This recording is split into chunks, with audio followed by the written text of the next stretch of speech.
গরম গরম ধোঁয়া ওঠা ভাতের সাথে অথবা গরম গরম রুটির সাথে রাতের ডিনারে যদি এই রেসিপিটা পরিবেশন করা যায় তাহলে কিন্তু ডিনারটা একেবারেই জমে যাবে। নমস্কার বন্ধুরা, দীপাস কিচেনে আরও একটি নতুন পর্ব দেখার জন্য সকল বন্ধুদেরকে আরও একবার অনেক অনেক স্বাগত জানাই। বন্ধুরা, আজকে আমি একটা বাটাম মাশরুমের মশালা বাটাম মাশরুমের রেসিপি নিয়ে হাজির হয়েছি, যেটা একেবারে রেস্টুরেন্ট স্টাইলের। প্রত্যেকটা টিপস ফলো করে যদি আপনারা এই রেসিপিটা তৈরি করেন তাহলে কোনো অংশে কম হবে না রেস্টুরেন্টের থেকে। অবশ্যইভাবে একবার তৈরি করুন, তারপরে আমাকে কমেন্ট করে জানান যে কেমন হয়েছে। মাশরুমগুলো প্রথমে আমি একটুখানি ধুয়ে নেবো, আর এগুলো খুব জোরে ধোয়ার দরকার নেই, আলতো হাতে 2-3 বার জল পাল্টে ধুয়ে নিতে হবে। ধুয়ে নেওয়ার পরে এগুলোকে আমি একটা বড় জায়গার মধ্যে ঢেলে নেবো, আর একটা টিস্যুর ওপরে এগুলোকে রেখে দেবো। 2-3 মিনিট টিস্যুর ওপরে রেখে দিয়ে একটা টিস্যু দিয়ে মুছে নেবো। আর আপনাদের হাতে যদি সময় থাকে তাহলে আপনারা কিন্তু একটা ছিদ্রযুক্ত পাত্রের মধ্যে বা একটা ঝুড়ির মধ্যে আপনারা এগুলোকে ঢেলে রেখে দিতে পারেন। একটু শুকিয়ে গেলে তারপরে এই প্রসেসটা করে নিতে পারেন। আমার হাতে যেহেতু সময় কম ছিল তাই আমি এইভাবে প্রত্যেকটা মাশরুমকে শুকিয়ে নিয়েছি। তারপর এটাকে কেটে নেবো। তার জন্যে পিছনের অংশটা একটু বাদ দিয়ে দেবো, যেহেতু এটা মাটির তলায় থাকে তাই একটু বাদ দিয়ে ফেলে এইভাবে প্রত্যেকটাকে আমি কেটে নেব 2-8খানা করে। এইভাবে যদি আপনি একবার মাশরুমটা তৈরি করেন তাহলে দেখবেন আমরা যে এত দাম দিয়ে এত পয়সা খরচ করে রেস্টুরেন্ট থেকে আনি সেটা কিন্তু আনার দরকার হবে না। রেস্টুরেন্ট থেকেও ঢের বেশি ভালো টাটকা ফ্রেশ জিনিস দিয়ে আপনি কিন্তু বাড়িতেই তৈরি করে নিতে পারবেন। সমস্ত মাশরুমগুলো আমি একই রকমভাবে কেটে নিয়েছি। তারপরে আর এগুলোকে আমি একটা বড় পাত্রের মধ্যে নিয়ে নিয়েছি। এরপর এটাকে ম্যারিনেট করার জন্য এখানে 1/2 কাপ ঘি আমি একটু গলিয়ে নিয়েছি। আর এই জায়গায় কিন্তু আপনারা বাটার চাইলেও কিন্তু দিতে পারেন। ঘিটা দেওয়ার পর এখানে আমি দিয়ে দেবো একটু কাশ্মীরি লঙ্কার গুঁড়ো, একটু ঝাল লঙ্কার গুঁড়ো, আর সাথে দিয়ে দেবো একটু হলুদের গুঁড়ো। এই উপকরণগুলো দেওয়ার পরে এটাকে একটু ভালো করে ম্যারিনেট করে রাখতে হবে। আর হ্যাঁ, এখানে নুনটা কিন্তু আপনারা একটু পরে দেবেন, কারণ নুন দিয়ে বেশিক্ষণ রাখা যাবে না। নুন দিয়ে বেশিক্ষণ রাখলে কিন্তু মাশরুমের যে টেস্ট সেটা চলে যাবে, কারণ মাশরুম থেকে জল বের হয়ে টেস্টটা কিন্তু চলে যাবে। তাই এটাকে নুনটা একটু পরে দিতে হবে। এভাবে একটুখানি রেখে দেবো, আমি ম্যারিনেট করব। চলে যাব আমি পরবর্তী পর্যায়ে। গ্যাসের মধ্যে একটা প্যান বসিয়ে দিয়ে তার মধ্যে আমি 2 টেবিল চামচ সাদা তেল দিয়েছি। আর এই জায়গায় আপনারা সরষের তেলেও করতে পারেন অথবা ঘি তেল মিশিয়েও করতে পারেন। 2টো পেঁয়াজ দেখতে পাচ্ছেন খুব ছোট করে কুচিয়েছি, আমি একদম খুব ফাইন করে পেঁয়াজটাকে কুচিয়ে নিয়েছি। ছোট ছোট করে পেঁয়াজটা কুচিয়ে নেওয়ার পরে এটাকে 2 মিনিট আমি এটাকে ভেজে নেব। আর এটা ভাজা হতে হতে আমি এখানে একটা পেস্ট তৈরি করে নেব। আমি এখানে 8-10টা কাজু নিয়ে নিয়েছি, যেটার একটা পেস্ট তৈরি করে নেব। এদিকে 2 মিনিট হয়ে গেছে, পেঁয়াজের কালারটা পুরো চেঞ্জ হয়ে গেছে। এই অবস্থায় আমি এর মধ্যে দিয়ে দিলাম 3টে কুচনো লঙ্কা। লঙ্কাটা আর পেঁয়াজটা একসাথে ভাজলে এর ফ্লেভারটা কিন্তু একেবারেই রেস্টুরেন্টের মতোই আসবে। যে প্রসেসে বা যেভাবে আমি দেখাচ্ছি প্রত্যেকটা টিপস ফলো করে যদি আপনারা তৈরি করেন এটার স্বাদ কিন্তু রেস্টুরেন্টের মতোই হবে খেতে। মশালা মাশরুম রেস্টুরেন্টে যেটা পাওয়া যায় তার স্বাদ পুরোপুরিভাবে চলে আসবে এইভাবে করলে। তারপরে আদা রসুনের পেস্টটা আমি দিয়ে দিলাম। আদা রসুনের পেস্টটা দেওয়ার পরে সবগুলোকে একসাথে আমি কষিয়ে নেব। 2 মিনিট আমি এটাকে কষানোর পরে এর মধ্যে টমেটো দিয়ে দিলাম। আমি একটা বড় সাইজের টমেটো নিয়ে এর মধ্যে দিয়ে দিলাম, যেটা কিন্তু খুবই ছোট ছোট করে কুচনো দেখতেই পাচ্ছেন। আর আপনারা চাইলে আপনারা কিন্তু টমেটোটাকে পিউরি বানিয়েও নিতে পারেন।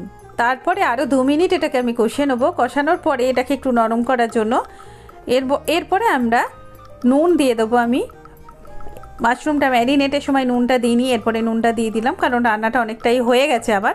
এদিকে নুনটাকে দিয়ে এটাকে রেখে দিয়ে চলে যাব আমি। টমেটোটা একটু নরম হয়ে গেছে, এরপরে আমি দিয়ে দেবো পরিমাণ মতো নুনটা দিয়ে দেবো আমি।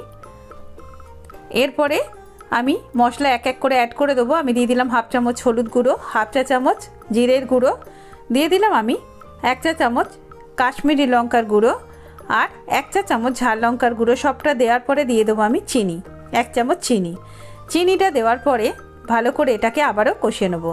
এটাকে কষাতে কষাতে 3-4 মিনিট পরে এটা পুরো গলে গলে যাবে, টমেটোটা পুরো নরম হয়ে যাবে।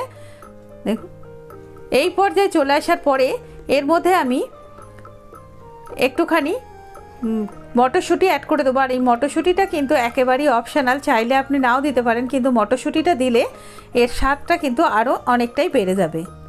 যেহেতু এখন বাজারে প্রচুর পরিমাণে মটরশুঁটি পাওয়া যাচ্ছে, তাই মটরশুঁটিটা দিলে এর স্বাদটা অনেকটাই বেড়ে যাবে।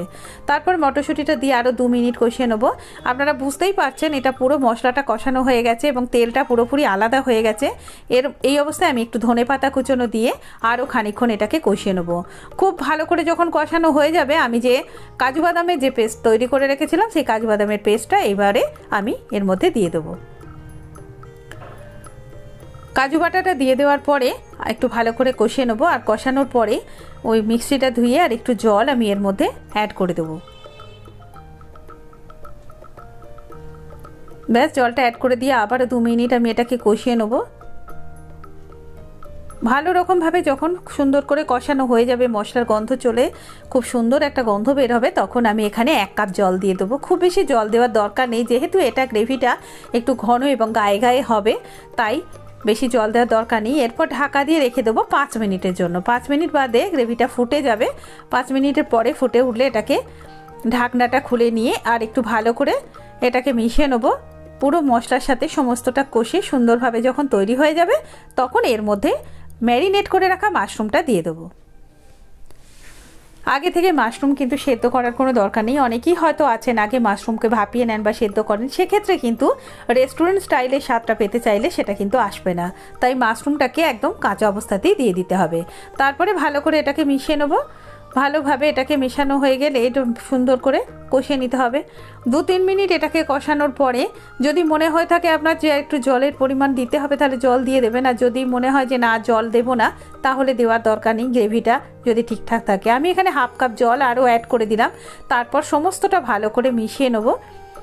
পুরোটা মিশিয়ে নেওয়ার পরে একটা ঢাকা দিয়ে রেখে দিতে হবে। আর ঢাকা দিয়ে রাখার পরে খুব বেশিক্ষণ কিন্তু মাশরুম সেদ্ধ হতে সময় লাগে না। মাশরুমটা সেদ্ধ হয়ে যাবে 5 মিনিটের মধ্যেই, তাই আমি এখানে 5 মিনিটের জন্য ঢাকা দিয়ে রেখে দেবো। 5 মিনিট পরে ঢাকনাটা খুলে দেখে নেব যে মাশরুমটা তৈরি হয়েছে কিনা।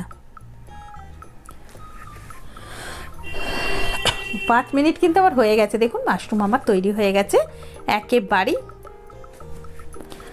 ভালোভাবে সবটা একসাথে মিশিয়ে নিতে হবে। একেবারেই সেদ্ধ হয়ে গেছে, তাহলে আর দেরি না করে চটপট তৈরি করে ফেলুন। দিয়ে দিলাম আমি গরম মশলার গুঁড়ো আর দিয়ে দেবো একটুখানি কেশরি মেথি।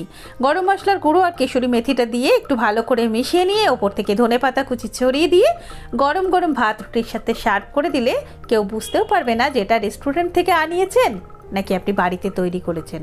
তাহলে দেরি না করে চটপট করে তৈরি করে ফেলুন।